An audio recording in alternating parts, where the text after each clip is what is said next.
माझ्या तमाम मराठी बांधवांनो, भगिनींनो आणि मातांनो, आता उद्या पेपरमध्ये येणार काय येणार? हिंदुत्व सोडलं. आणि मी मागे सुद्धा बोललो होतो की हिंदुत्व म्हणजे काही धोतर नाहीये. उलट मी तर म्हणेन की जसं शिवसेना प्रमुखाने आपल्याला एक घोषवाक्य दिलं होतं, कारण ती त्या काळाची गरज होती, गर्व से कहो हम हिंदू है, तशीच आजपासून सुरुवात करा. गर्व से कहो हम हिंदू आहे, आहोतच, पण अभिमानाने म्हणा मी मराठी आहे.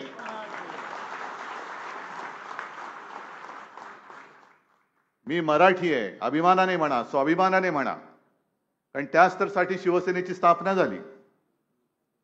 1966 साली संपूर्ण मुंबईमध्ये मराठी माणूस खचलेल्या, थकलेल्या मानसिकतेत होता. आपलं कोण? कोणीच नाही. बाजू कोण घेणार? कोण आहे माझ्यासोबत? आणि त्या काळोखामध्ये एक ठिणगी पडली, जिचा वणवा झाला आणि उपऱ्यांचं आक्रमण त्याच्यामध्ये जाळलं गेलं, ती ही शिवसेना. आता आज मराठी भाषा दिन आहे. काल शिवरात्री झालेली आहे, त्याच्या आधी शिवजयंती झाली. काही दिवसांनी गुढीपाडवा येणार. मग आपल्या फोनवरती मेसेज येणार, happy Shivjayanti, happy Gudi Padwa, happy हे, हॅपी ते. मी तर म्हणेन आपण सुरुवात केली पाहिजे की स्वच्छ मराठी भाषेमध्ये व्हॉट्सअप सुद्धा आपण दिले पाहिजेत.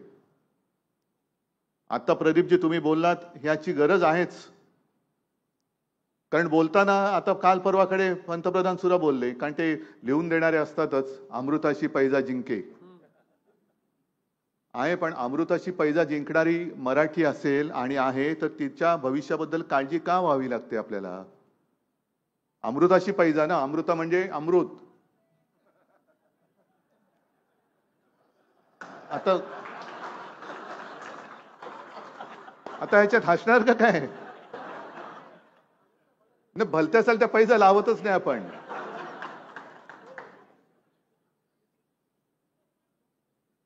नाही तर तुम्ही अशा वेळेला हसता, मला पुढचं काही सुचत नाही. मी आपल्या बोलण्याच्या ओघात बोलतो आणि तुम्ही काहीतरी नको तो अर्थ काढता. तर अमृताशी पैजा जिंकणाऱ्या या माझ्या मराठीबद्दल चिंता करण्याची गरज काय आहे? आणि हा दर वेळेला, दर या दिवशी कुसुमाग्रज, मग त्यांची त्या दिवशी गाणी ऐकत बसतो आपण, कविता ऐकतो. इथेच आता गेल्या अनेक वर्ष आपण इथेच मराठी भाषा दिन साजरा करतोय. हा साजरा करताना मी मागे सुद्धा म्हटलं होतं की उत्सव जसा असतो तसा उत्साहामध्ये हा साजरा केला पाहिजे, तसं आपण करतो. त्याच्यामध्ये उत्साह तर आहेच, पण आज लागलेली आहे. चिंतेची किनार एवढ्यासाठी की गद्दारी करून आपलं सरकार पाडल्यानंतर हमें मराठी नाही आती हे आपल्या घरामध्ये आपल्याला ऐकून घ्यावं लागतं. मी म्हणेन असं जिकडे आवाज येईल तिकडे त्याच्या कानाखाली मराठीचा आवाज उमटला पाहिजे.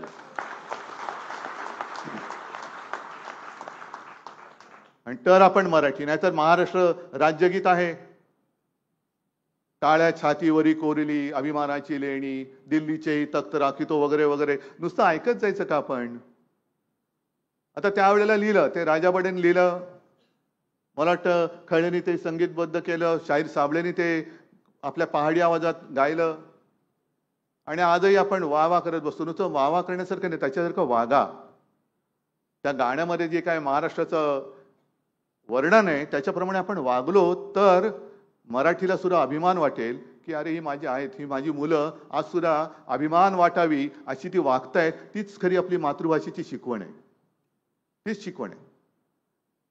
आणि मी खरं हा विषय मला इकडे घ्यायचा नव्हता, पण घ्यायला पाहिजे. कारण नको ते विषय, नको ती माणसं नको त्या ठिकाणी घेतात.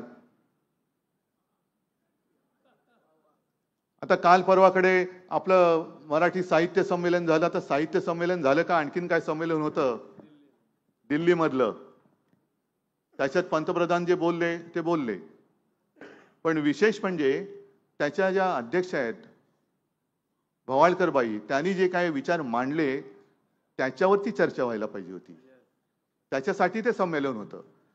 मराठीचं नुसतं कौतुक करण्यासाठी ते संमेलन नव्हतं, तर महाराष्ट्र नेहमी देशाला दिशा दाखवतं, ते दिशा दाखवणारं ते भाषण होतं. म्हणून मला ते भाषण आवडलं. तुम्ही सुद्धा ते ऐकलं नसेल तर ऐका, वाचा. आणि त्याच्यामध्ये त्यांनी जे काही मुद्दे मांडले खरंच विचार करण्यासारखे आहेत. की मी जैविक नाही असं बोलणाऱ्यावरती आपण किती विश्वास ठेवावा, याच्यावरती देशभरात चर्चा व्हायला पाहिजे.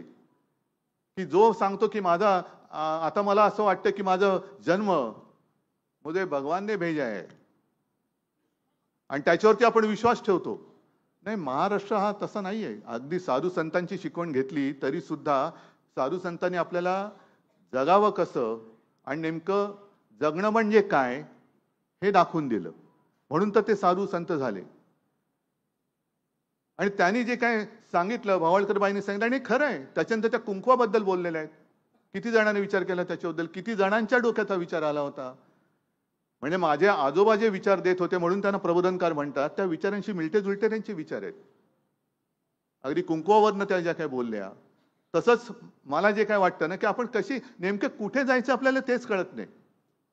म्हणजे एका बाजूला आपण चांगलं फटाके वाजवतो का, कारण आपलं यान मंगळावरती गेलं.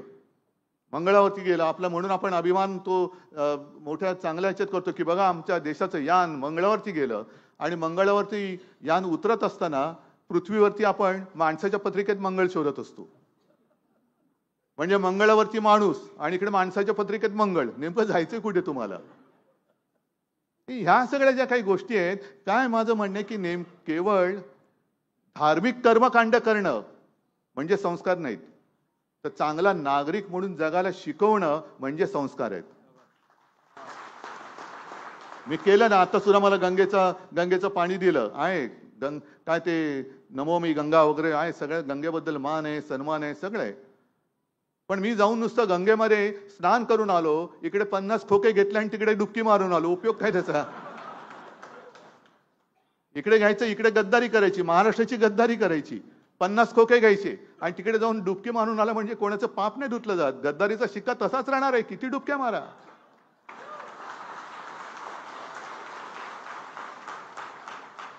तर चांगलं नागरिक म्हणून जगाला शिकवणारी ही आपली आई, आणि त्या आईची भाषा ही आपली मातृभाषा, म्हणून तिचा आम्हाला अभिमान आहे.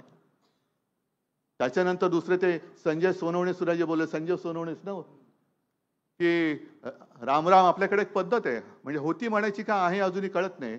आपले अरविंद इनामदार म्हणायचे रामराम म्हणायचे ना, गावात गेले सुद्धा रामराम पाहुणं कसं काय. आता रामराम म्हणणारे आपण जय श्रीराम कधी म्हणायला लागलो हेच आपल्याला कळलं नाही. कोणी म्हणायला लावलं आपल्याला जय श्रीराम. आम्ही रामराम करतोच, राम नामाचा जप हात यांनी शिकवायला नको. नवे जे उपटसुंब नव हिंदुत्ववादी आहेत त्यांनी आम्हाला रामाचं महत्व शिकवण्याची गरज नाही. जय जय रघुवीर समर्थ म्हणणारे आमच्या रामदास स्वामीने ते आधीच शिकवून गेलेले आहेत आम्हाला. आणि तेव्हापासूनच आम्ही रामराम, कोणी काय म्हटलं रामराम म्हणतो. पण त्या सोनवणीने जे प्रश्न उपस्थित केले त्याच्यावरती चर्चा व्हायला पाहिजे की रामराम म्हणणारे आपण जय श्रीराम कधीपासून म्हणायला लागलो, का उत्तरेकडच्या राजकारणाच्या आपण बळी पडलो की काय, हा विचार कधी कोणी करायचा. पण हे विषय सगळे बाजूला राहिले, याला प्रसिद्धी नाही मिळणार. नको त्या विषयाला प्रसिद्धी. माझं तर म्हणणं असे की या विषयाला म्हणजे मी जैविक नाही, जैविक जन्म झालेला नाही, हे कोणाच्या तरी अंगलट आलं, गळ्याशी आलं म्हणून हे फाटे फोडणारं मुद्दामून भाषण किंवा काय मुलाखत लिहून दिली की काय, हा प्रश्न नव्हे, हा माझा समजच आहे. आता दुसरा विषय असा आहे की जे आपलं राज्यगीत आहे ते त्या शमीमा अख्तर, बरोबर ना, कुठली ती तरुणी कुठली काय, पण शमीमा अख्तर म्हटल्यानंतर कुठल्या जातीची असणार बाबा. शमीमा अख्तर म्हणजे कोण, मुसलमान ना. तरी बरं ते बटेंगेच्या कटेंगेच्या समोर तिने गायलं. आणि ते बटेंगे तो कटेंगे त्यांचं काय करावं त्यांनाच काय कळे ना, की आता ही शमीमा अख्तर राज्यगीत म्हणते, महाराष्ट्र गीत बोलते, पहाडी आवाजात म्हणते, स्वच्छ शब्दात बोलते. मग हिचं करायचं काय. आता कोण बटणार आणि कोण कटणार. कारण जर एखादी मुस्लिम महिला महाराष्ट्र गीत म्हणते तर बटेंगे तो कटेंगे तो होणार कसं. आता आपलं राजकारणाचं पुढे होणार काय. पण त्यांना ही कल्पना नाही मुळामध्ये की जसं आज महाराष्ट्र आपला भाषा दिन साजरा करतोय, राजभाषा दिन, मातृभाषा दिन, तसं राजभाषा दिन किंवा एक महाराष्ट्र दिवस आहे आपला, तो सुद्धा आपण विसरलेलो नाही आणि विसरू शकत नाही. 1 मे, तो जो काही लढा झाला होता संयुक्त महाराष्ट्राचा, आपली मुंबई ही अनेकदा शिवसेना प्रमुखांनी सुद्धा सांगितलंय की आंदण नाही मिळाली तर लढून रक्त सांडून बलिदान करून आपण आपल्या हक्काने आपली मुंबई मिळवलेली आहे. ही रक्त सांडून मिळवलेली मुंबई आहे. आणि त्यावेळेला जो काय सगळा रणसंग्राम उसळलेला होता, त्याच्यात माझे आजोबा सुद्धा होते. पहिल्या पाचामध्ये सेनापती सारखे पुढे होते. खिडकीतनं, घराच्या खिडकीतनं बघत नव्हते ते काय चालले म्हणून. दुर्दैवाने काय झाले, ज्यांचा ना स्वातंत्र्य लढ्याशी संबंध, त्यांच्या हातात देश गेलेला आहे, आणि संयुक्त महाराष्ट्राची ज्यांचा संबंध नाही त्यांच्या हातामध्ये आज राज्य गेलेलं आहे. हे आपलं दुर्दैव आहे. म्हणून यांना राज्याची आणि देशाची किंमत नाही पडत. पण त्या संयुक्त महाराष्ट्राच्या लढ्यामध्ये 27 जुलै 1956 दिल्लीमध्ये संसदेसमोर निदर्शनं करण्यात आली होती. आपली मराठी माणूस हजारो लाखोच्या संख्येने तिकडे गेला होता. आणि तेव्हा त्या निदर्शनं करणाऱ्यांच्या आघाडीवरती होता एक तरुण, ज्याला मी आजोबांना भेटायला येताना घरी बघितलेलं आहे, शाहीर अमर शेख. शाहीर अमर शेख. मी त्यांना आजोबांना भेटायला खूप लोक यायचे. शाहीर अमर शेख यायचे, राजा बडेसुरा यायचे, धनंजय कीर यायचे, अंत काणेकर यायचे, सेनापती बापट यायचे, दत्त वामन पोद्दार यायचे, कितीतरी यायची मोठी मोठी माणसं. हल्ली मोठी माणसं आता दिसतच नाही मुळे, कारण मुळामध्ये माणसं ही त्या उंचीला पोचतच नाही. पण शाहीर अमर शेख यांनी दिल्ली दणाणून सोडली होती. आणि त्यांचं ते गाणं होतं, ते गायचं की जागा मराठा आम जमाना बदलेगा. मराठा म्हणजे मराठी माणूस आता जागा झालेला आहे, आता जमाना बदलेला, आणि तो बदलून दाखवला होता. आणि त्या गाण्यातली एक आणखीन एक ओळ होती ज्याच्यामुळे दिल्लीवाले सुद्धा असे रोमांचित झाले होते. 2 कौडी के मोल मराठा बिकने को तैयार नहीं. आताचे स्वतःला मराठी म्हणवणारे दिल्लीत गेले तर दिल्ली काय म्हणते, याला बिका हुआ है, आ जाओ. पण तेव्हाचे मराठी म्हणजे आपला मराठी माणूस कसा होता, 2 कौडी के मोल मराठा बिकने को तैयार नहीं. ते गेलं कुठे आपलं स्वत्व, गेलं कुठे स्वत्व. आज सगळे विकाऊ झालेत, टाकाऊ झालेत, लाचार झालेत. आणि आपली मराठी भाषा दिन आम्ही साजरे करतो आहोत. साध्या साध्या गोष्टी. आज मी पेपरमध्ये वाचलं की जे एक मराठी भाषा भवन ज्याचं भूमिपूजन मी केलं होतं, आजपर्यंत जर का आपली सत्ता असती, आपलं सरकार असतं, तर कदाचित आजचा हा सोहळा आपण त्या भवनात सादर केला असता, मराठी भवनामध्ये. पण यांनी पाडून ठेवलं. त्याला आज कुठेतरी चालना मिळाले, म्हणजे काय केले मला कल्पना नाही.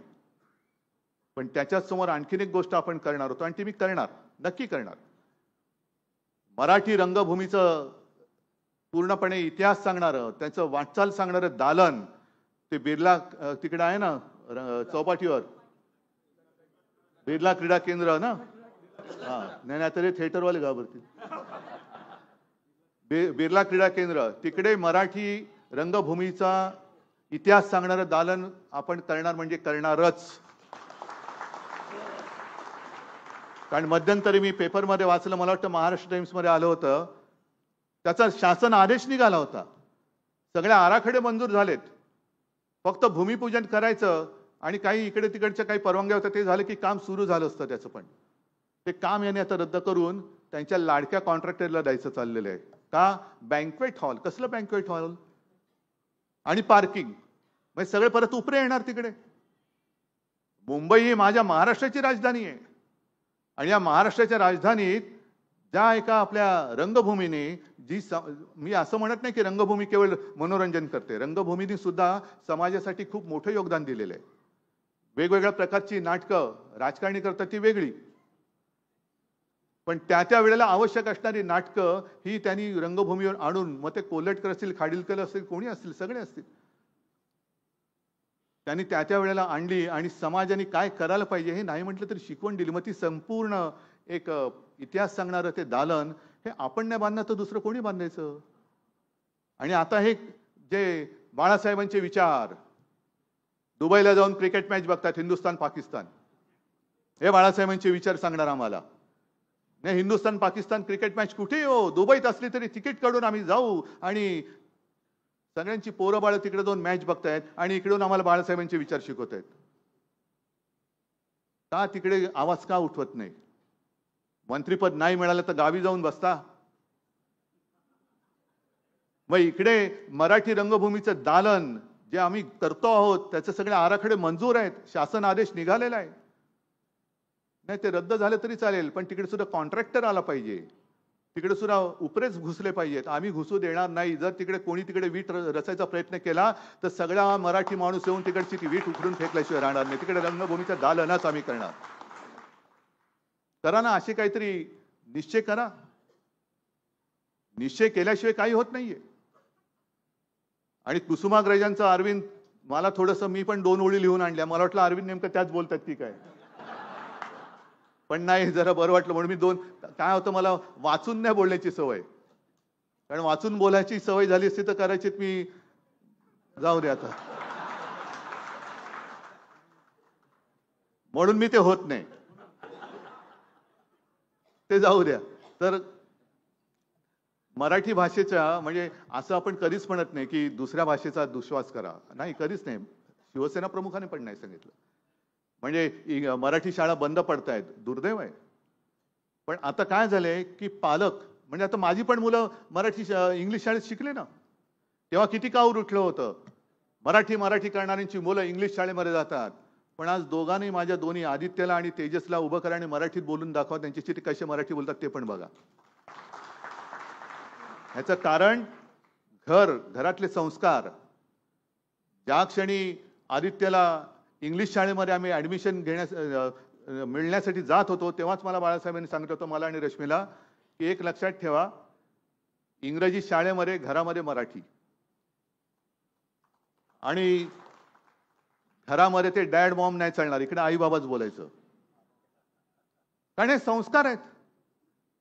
आम्ही मराठी शाळेत शिकलो, तुम्ही सुद्धा मराठी शाळेत शिकलात. शिवसेना प्रमुखांना आणि माझ्या आजोबांना तर शाळेचं शिक्षणच पूर्ण नाही करता आलं. कुठल्या शाळेत शिकले विचारायची सोय नाही. म्हणजे प्रबोधनकारांना सुद्धा आपण प्रबोधनकार म्हणतो, पण त्यांना सुद्धा फी भरायला पैसे नाही म्हणून त्यांना 7वी मध्ये शाळा सोडावी लागली होती, तरी ते प्रबोधनकार झाले. बाळासाहेबांना फी भरायला पैसे नाहीत म्हणून त्यांना सुद्धा 7वी मध्ये शाळा सोडावी लागली, तरी सुद्धा ते हिंदू हृदय सम्राट शिवसेना प्रमुख बाळासाहेब ठाकरे झाले. म्हणजे ज्याला शिकायचं असतो तो कसाही शिकत असतो, पण शिकायचं काय हे सांगणारे आपण आहोत. घरामध्ये मराठी आणि शाळेमध्ये तुम्ही इंग्रजी शिका. आपलं सुद्धा सरकार असताना मराठी भाषेची सक्ती ही मीच मुख्यमंत्री असताना केली होती ना, राज्यात मराठी भाषेची सक्ती.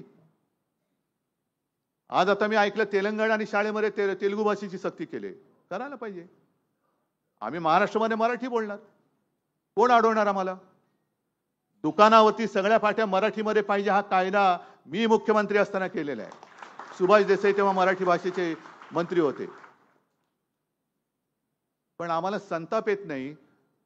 सरकारच्या निर्णयाविरुद्ध कोण कुठला उपरा इकडे पोट भरायला आलेला कोर्टामध्ये जातो, ही हिंमत. असं इतर राज्यामधला मला एक मराठी माणूस दाखवा की तो तिथल्या भाषेच्या विरुद्ध कोर्टामध्ये गेलाय. पण आम्ही सहन करतो सगळं.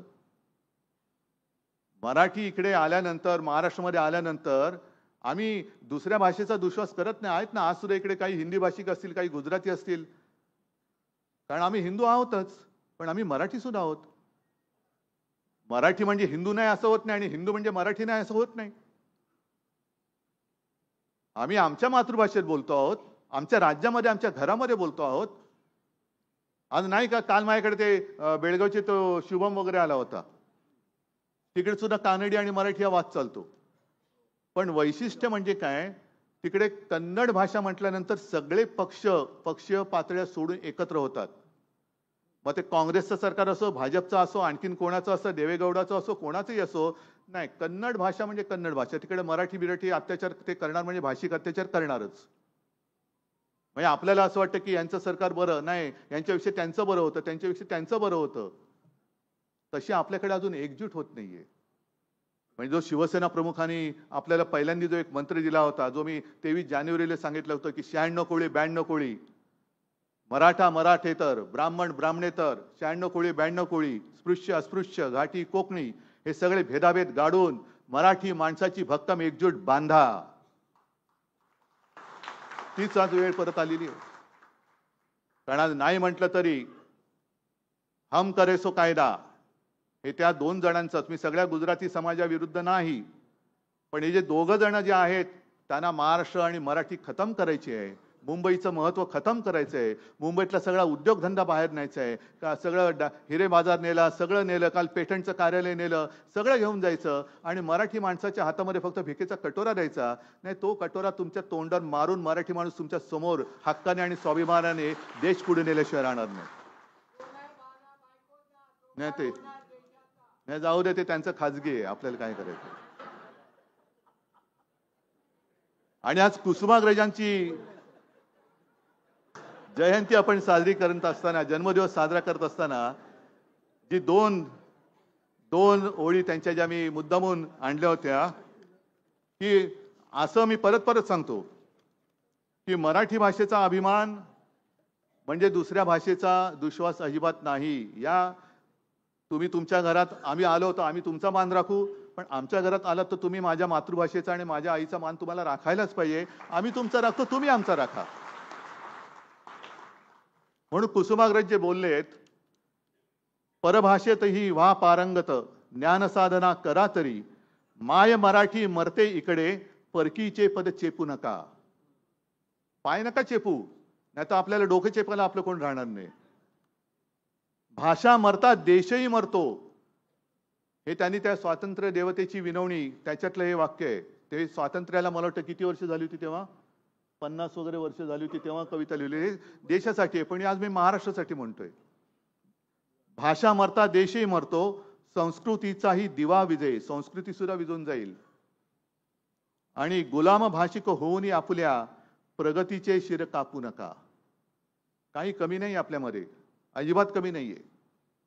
उलट मी तर म्हणेन, आपली मराठी भाषा जेवढी समृद्ध आहे, त्या दिल्लीश्वराने मी गेल्या वर्षी इथूनच बोललो होतो, किंवा विधानसभेत सुद्धा मी बोललो होतो. अभिजात भाषा द्यायला किती काचकूच केली त्यांनी, आणि बरोबर निवडणुकीच्या तोंडावरती त्यांनी आपल्याकडे तुकडा फेकावं तसं फेकून दिलं.